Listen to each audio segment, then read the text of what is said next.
everybody, welcome to this introduction to Adobe Illustrator, and we're just going to look at some basic tools to help you get started with this amazing application. Now let's go into File and New, and you can choose a starting size. I'm just going to choose A4, and we have a digital canvas to start working on.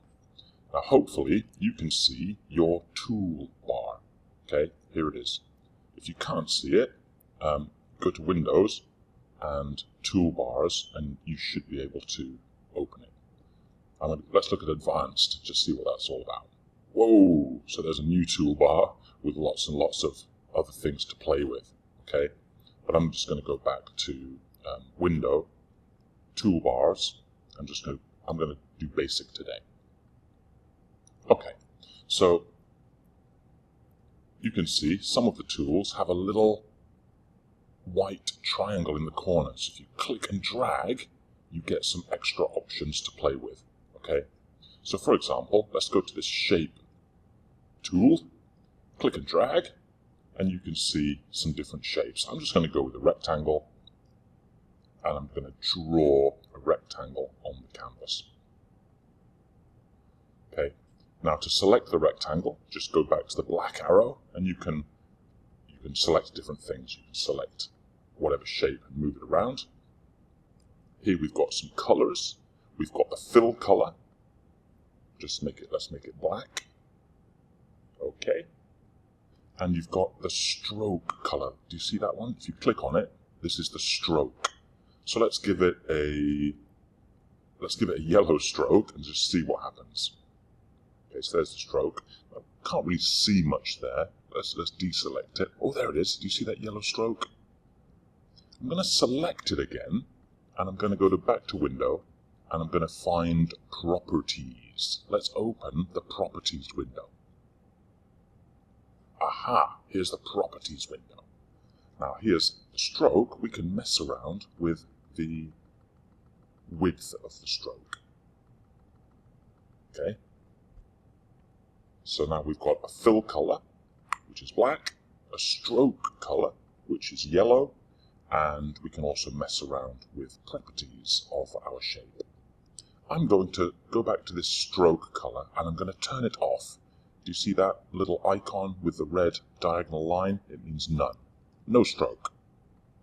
Okay, so we'll turn it off for now. Now I'm going to go into this little point here. I'm going to drag it, click and drag, and that will give me some rounded corners. So that's kind of fun. Okay, let's go back to the shape tool, click and drag, and we're going to choose the ellipse. Let's draw an ellipse. Now as you're drawing the ellipse, you can stretch it if you want, but if you press Shift on your keyboard, Shift and click and drag, you'll get a perfect circle.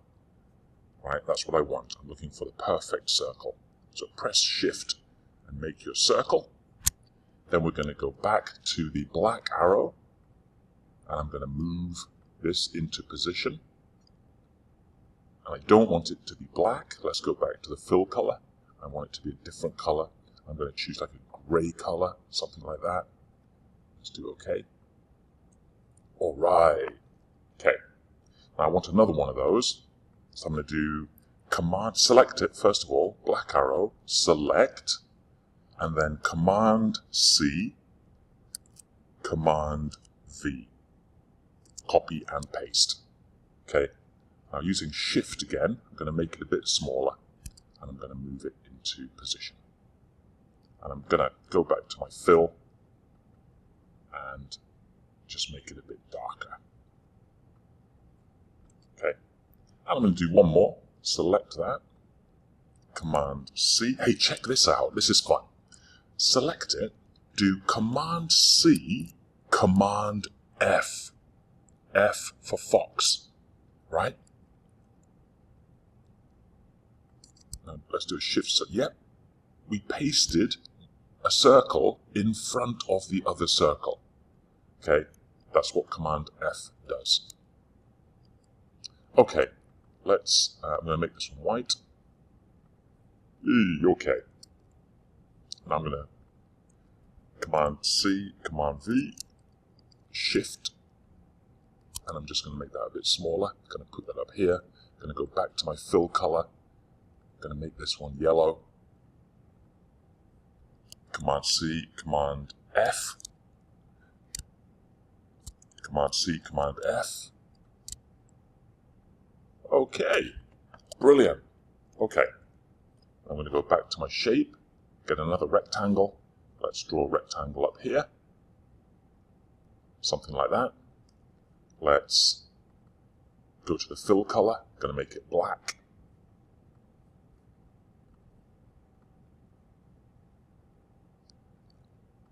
Okay. Let's try and just line it up as best we can. It's kind of, there we go. It's not too bad. I'm sure you can do a better job than me. Okay, let's make it slightly rounded again. I'm going to go back to this shape. I'm going to go into my properties panel and I'm going to do a stroke, which is going to be white. And I'm going to make it a little bit thicker. Yeah, there we go. So that one's got a white stroke. Now let's go to the text tool. And I'm going to put some text onto this camera. What should we call it?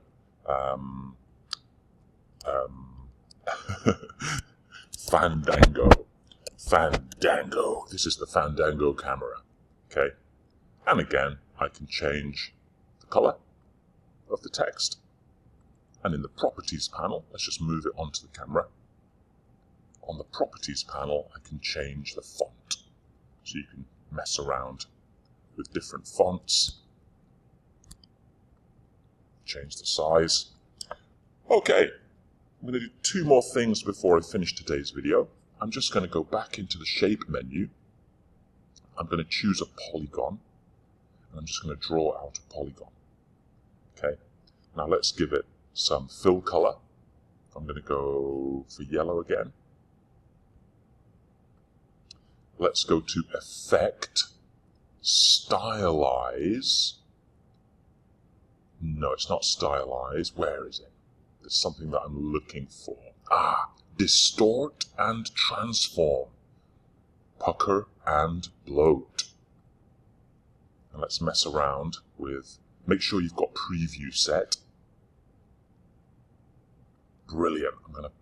I like that. I'm going to take that back to the selection tool and let's drag it into position. Just going to make it a bit smaller. That's going to be one of my icons on the camera just to make it look funky. Now I'm going to go back to the polygon tool. I'm going to draw another polygon. I'm going to go back to Effect, Distort and Transform, Pucker and Bloat. This time I'm going to go the other way. And it makes it look like we've got a flash. So OK. And put that using the selection tool. Put it into place. Okay. Now the last thing I want to do before I save this is go into the artboard tool and just make the artboard smaller, just so that it fits the camera. Okay, got that top flash there. I just want to keep that flash inside the canvas. There we go. Okay, there we go. Now then, all we have to do now is go to File, Save As, on your computer. Now, you've got a choice here of saving it as an Adobe Illustrator file. That will be the project file. But I'm going to save it as an image file. I'm going to save it as SVG. Okay, SVG. That's the format that I'm going to save it in.